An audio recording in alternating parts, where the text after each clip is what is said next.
Seguimos aquí en el Lee, vamos a hablar de música ahora. Para eso estamos recibiendo a Sofía Gabard, de Sofía Gabard y Sestrum, que ya le estaba preguntando un poco cómo era por fuera del aire, obviamente, cómo era su carrera, si era solista, si iba con la banda también, pero bueno, ya lo vamos a estar charlando ahora en vivo. ¿Cómo andas, Sofía? ¿Todo bien? Hola, Alejo. Buenas tardes. Buenas ¿Todo tardes para bien? ti. Muy ¿Todo bien. ¿Cómo te lleva la jornada más primaveral de hoy? ¿Bien? Divino, divino. Bien. Bueno, Arrancar un poco hablando de tus inicios, si te parece. ¿Cómo arrancaste en esto de la música? ¿Siempre fue algo que estuvo presente en tu vida? Sí, está presente de toda la vida. Bueno, mis viejos también son comunicadores. Y bueno, más que esto, después con el tiempo entendí que la música también es una forma de comunicación, bueno, del habla. En casa había mucho de la guitarreada, de las anécdotas, como todo de la mano. Sí. De los libros, de todo. Y a partir todo de ahí, junto. ¿te empezaste a meter en esas guitarreadas?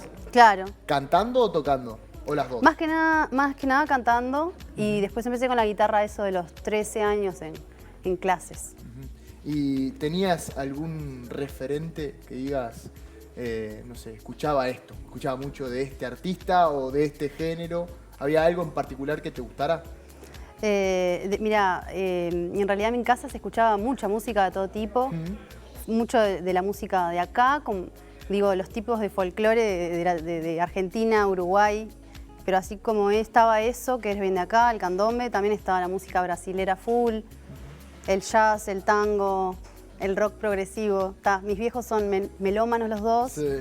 Y bueno, mamé mucho todos esos estilos. ¿Y afectó a la hora o crees que, no sé, analizando un poco también, sí, hoy en día, crees que te influyó esa variedad a la hora de producir tu propia música? Sí, por supuesto, por supuesto. Y después, bueno, yo también me dedico a dar talleres en primera infancia de música para los más chiquitos. Y bueno, estudiando entendí que es como el lenguaje del habla. Si a uno no le hablan de chiquito, después le va a costar mucho aprender a hablar. Pero lo que uno escucha desde la panza te marca para toda la vida. Y ahí lo asocié mucho a lo que a mí me pasó, que fue que después cuando empecé a hacer música, sentía todas esas influencias como naturales. Orgánicas. Sí. Y me parece que cada uno de los artistas tienen como su momento en donde, bueno, fue un antes y un después, sobre todo pensando en la carrera musical, el hecho de decir, bueno, voy a apostar por esto. ¿Vos tuviste el tuyo? Un quiebre ahí. Sí. Bueno, un poco la adolescencia, cuando yo soy de la Costa de Oro, sí, de Neptunia, y bueno, cuando empecé el liceo nos mudamos para acá cerca, para La Blanqueada. Mirá. Y bueno, ese cambio de clima también, de paisaje, fue medio como duro, ¿no? Así, y la forma que encontré como de sacar las emociones fue escribiendo primero, como todo adolescente, ¿no? Escribiendo por ahí, y después ponerle música a eso. Y ahí ahí empecé a estudiar guitarra, porque la guitarra me ayudó, ¿no? A acompañar la voz y esas letras, y ahí me agarré de eso para toda la vida. ¿Y te resultó sencillo empezar a escribir o fue un proceso que fuiste generando internamente? En ese momento me resultó sencillo porque, bueno, la adolescencia siempre estoy viendo ahora más de grande, como que lo veo como un momento muy fermental y muy de lo instintivo, ¿no? Que te sale solo. Hoy en día creo que me es más complicado componer que en ese momento. ¿Y a qué le escribías de chica?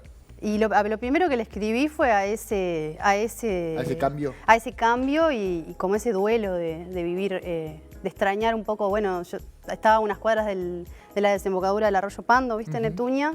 Extrañar ese paisaje, extrañar el ambiente, también el tema del sonido. Bueno, vivir en otro lugar totalmente distinto. Eso. ¿Y le escribías a eso? Sí, un poco desde el dolor, como que después sale, ¿no? Una forma de ver eso.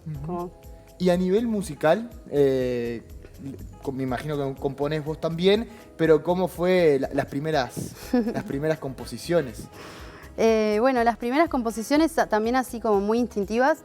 Después de grande, estudiando música, estudié lo que yo había hecho, mismo con mis profesores. Me decían, mira, acá estás tocando un compás que tiene una onda folclórica. Yo no tenía ni idea. O acá estás tocando candombe. Tenía ni idea. Así que bueno, lo primero que me salió fue muy folclórico, fue compases de 6x8, que así en lenguaje musical, que bueno, viene de lo que es la samba, lo que es más folclore, y candombe. Salió solito, con el tiempo me introduje más en eso, pero lo primero salió solito así sin saber qué era. ¿Y recordás tu primer toque en vivo para la gente? Sí, recuerdo. En casa igual ya había mucho de eso. Me imagino en las guitarreadas, en ya la cuando arrancabas a cantar te miraban. Cumpleaños y todo eso. Sí. Había mucho de eso, pero mi primer toque fue en la Fundación Eduardo Mateo, que fue donde empecé a estudiar más seriamente, como con 15, y en las muestras que hacíamos de alumnos, ahí en 8 de octubre, frente ahí al túnel, ¿no? Y a partir de ahí, bueno, empezaste a desarrollar tu carrera, ¿no? A avanzar hasta ahora, que, bueno, tuviste la oportunidad de lanzar un disco, ¿es así? Sí. Y ese disco, me imagino que debe haber sido todo un proceso, ¿no? ¿Cómo Sí, lo definís sí. vos en tu carrera? Como el arranque, como la culminación de una etapa. Viste que tiene como eso, el disco forma parte de algo de la vida del artista. En este Claro. caso, ¿cómo fue el tuyo? Sí, es verdad que es diferente en cada caso. Bueno, en mi caso, yo me reconozco como de procesos lentos. Ya veníamos con la banda, con Sestrum, Sí. veníamos tocando hace muchos años y ya teníamos un producto, digamos, un proyecto, las canciones armadas. Y bueno, primero presentamos un proyecto para recibir fondos en Enfonam. Sí. Y también hicimos una preventa, como que llevó un tiempo lograr juntar para hacerlo. Porque la verdad que es tremendo presupuesto para los artistas. Sí. Como que a veces pienso, ¿la gente sabrá lo que sale a hacer un tema? Sí. Es un montón. Entonces está Tal cual. también Y juntar... un disco es... Y el tiempo, sí, un disco. Fue después de haber hecho todo, ahí nos metimos en el estudio y le dimos, y estuvimos como 2 años más trabajando. Sí. Membrillo del Japón. Es Membrillo el del nombre. Japón. ¿Por qué? Membrillos del Japón. Membrillo del Japón. ¿Por qué no? Además que la canción en ningún momento nombra, después yo lo empecé a ver eso, en ningún momento dice eso. Es más, es como el concepto. Pero está bien, a veces el disco tiene esa particularidad de que vos le puedes dar Sí. un concepto y que las canciones que están dentro de ese disco tengan esa línea Claro. conceptual. Sí, Pero ¿por qué nace? ¿Cómo es que se da? sí, bueno, el membrillo del Japón nace como de una idea de, bueno, esto que te contaba, de que las canciones tuvimos un tiempo haciéndolas y bueno, también vienen un poco de las raíces, también de esta historia de, bueno, salir desde tu lugar de donde sos y verlo y también empezar a valorar ese lugar, valorar como tu entorno. Y bueno, el membrillo del Japón es una planta que también es muy conocida como membrillo del jardín. Anda muy común ahí en las calles de Montevideo. Y bueno, esa planta estaba en casa de Neptunia. Sí. La había plantado mi abuela y a mi abuela yo no la conocí. Pero estaba la planta ahí. Y bueno, la cosa es que un día le apareció una fruta, porque esa planta de vez en cuando da una fruta. Bien. Pero bueno, fue una sorpresa y es como que queda con una estética como muy oriental, de esto que no quedan como hojas y le queda todo como espinas y flores. Y bueno, como muy poética la planta. Y está también un poco reflejando como los procesos de la vida cuando estamos como abajo, ¿no? Que hay momentos en los que no estamos tan floreciendo y que bueno, después volvemos a florecer y parece como que se va a morir la planta, pero no se muere. Así que viene por un lado como un homenaje de la familia, Sí. a esta planta que dejó mi abuela, que también se llamaba Sofía. No la conocí, pero está ahí y todos tenemos como esa parte, ¿no? Esa imagen, lo que representa. Sí, y eso como un poco del árbol genealógico, no sé. Y también esto del proceso y de acordarnos de que siempre que vamos a estar abajo, siempre vamos a florecer en algún momento.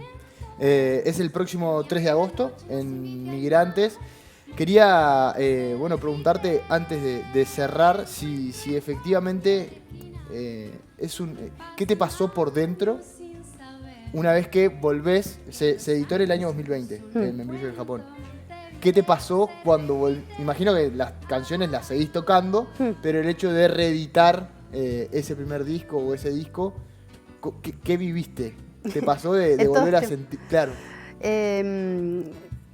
O sea, las canciones las venimos tocando hace mucho tiempo también, aprendiendo como a, bueno, seguir adelante con ellas, que nos acompañen, seguir mostrándolas. Hay gente que todavía no las escuchó, tenemos ganas como de seguir compartiendo ese material que nos llevó tanto trabajo. ¿Pero te sentaste a pensar todo lo que pasó? ¿O recordaste todo el esfuerzo que hiciste para hacer ese disco una vez que dijiste, bueno, vamos a reeditarlo y hacerlo? Porque más allá de que hayas tocado alguna canción o varias canciones, el hecho de hacer esto en particular del disco, imagino que capaz que removió algo. Sí, sí, en realidad lo que pasó es que nosotros presentamos el disco ese mismo año, pero fue en plena pandemia, Claro. ¿viste? Entonces pasaron un montón de cosas después del proceso eterno del disco que te contaba de años. Sí. Salió y hubo mucha gente que no pudo ir, lo disfrutamos un montón, pero al otro día de hecho se prohibieron las presentaciones en vivo, yo estaba con el corazón en la boca. Fue como mucho estrés. Sí. Y bueno, siento que pasó este tiempo, se aflojó un poco todas las tensiones de la pandemia, que para el sector artístico fue como fuerte. Y bueno, es con otra visión. Claro. Hay canciones nuevas igual, así Bien. que los invito también a... Y van a haber invitados también. Sí, a que vengan a escuchar algún temita nuevo, canciones de... Vamos a invitar a estos invitados también, vamos a interpretar canciones de ellos. Bien. Entonces va a ser como el membrillo, Sí. con algo más liviano, como que la pandemia ya pasó, nadie va a cancelar nada, va a ir la gente que quiera ir y también con un poco de como el toque de las personas que nos vienen acompañando. Ujú. ¿Y eso lo manejaste vos? ¿Vos con la banda? ¿Cómo fue el hecho de los invitados? El laburo ese. Y a mí me dicen la patrona, vamos a decir la verdad. Sí, en la banda me dicen la patrona porque bueno, un poco son mis composiciones y todo como que pasa por mi filtro. Yo agradezco a full a la banda, que aprovecho a nombrarlos. Sí, claro. Son Mauri Petirosi en la percusión, que es un cajón peruano y platos, Sí.